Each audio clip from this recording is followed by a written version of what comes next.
Starting in the 18th century, we see a progressive decline of falconry in Italy. A new interest was found in the early 20th century. The Coppoloni style, or Italian style, is a training and flying style, as well as a philosophical new way to interpret the magic of falconry. Falconry in Italy has been popular among princes, rulers and kings for many centuries and has a long tradition of excellence. After the Napoleon Wars, with the guns advance, has been slowly disappearing.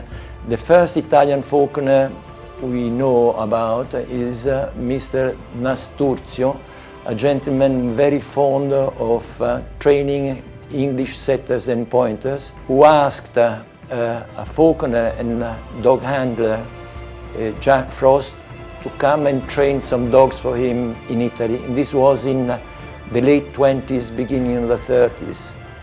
And from that gentleman, Nasturzio learned about falconry and started training some goshawks for catching hares. And then for another 5 or 10 years, he has been just the only falconer until Dr. Coppoloni met him, and he was an enthusiast also of dogs, then got interested in falconry. And the two together started hawking just before the war.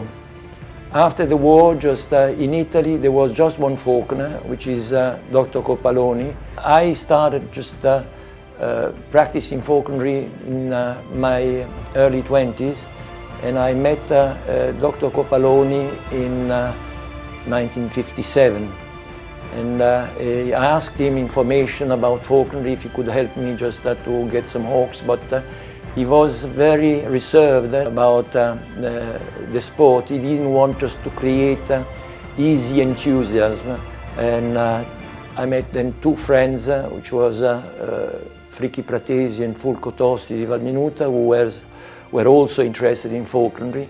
We became more and more enthusiastic, and with the time we have been improving a lot until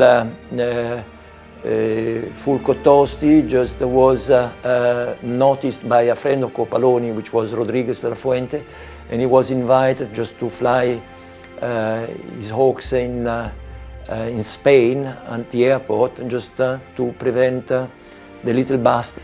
And we started with Fricchi to fly our hawks in summertime in Scotland. We knew very little of the sport. We have been helped by Geoffrey Pollard and by Roger Upton, which were already flying their hawks at grouse.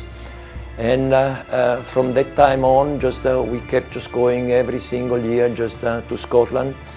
At the beginning, Fricchi and myself, and then Fulco Tosti, Fricchi Pratesi and myself. After, in Italy, little by little more falconers got interested in the sport, and of course more information was available for everybody, and more birds bred in captivity, which has been the turnabout for the sport, together with the transmitter and receiver, which gave the opportunity to keep the hawks for a longer time. And the sport now in Italy has become quite popular, and we think there should be around 200 enthusiasts with about 50 practical falconers which are doing falconry on a regular basis.